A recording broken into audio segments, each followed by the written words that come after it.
Hello అండి, ముందుగా అందరికీ నాగు స్వయం సమాచారం ఛానల్కి స్వాగతం. ఈరోజు మన మనీ మోటివేషన్ విషయంలో ఏ విషయం గురించి చెప్పుకోబోతున్నామంటే, మనం క్యారీ చేసే పర్సుల్లో లేదా బ్యాగ్స్లో అంటే డబ్బు సుగంధ ద్రవ్యం పెట్టుకున్నట్టయితే ఆ వాసనకి లక్ష్మి అనేది అట్రాక్ట్ అవుతుందండి. మీరు డబ్బు పెట్టే చోట ఏదైనా పర్ఫ్యూమ్, చిన్నగా ఒక పర్ఫ్యూమ్ బాటిల్ కానీ లేదా వీటిని అయితే ఇక్కడ చూడండి, యాలకులు అంటాం కదా, వీటిని 6 తీసుకొని వీటిని పర్సులో అయితే పెట్టుకున్నట్టయితే ఈ సుగంధం అనేది అలాగే ఉంటుంది. వీటిని మీరు 15 డేస్కి ఒకసారి రీప్లేస్ చేసుకోవచ్చు.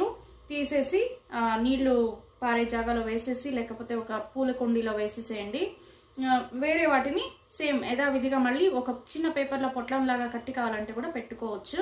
మీరు క్యారీ చేసే బ్యాగ్లో పర్సులో అయితే వీటిని పెట్టుకోండి. 6 ఎలాచీని పెట్టుకున్నట్టయితే మనీ మంచిగా అట్రాక్ట్ అవుతుంది. మంచిగా మీ దగ్గర డబ్బు నిలవడానికి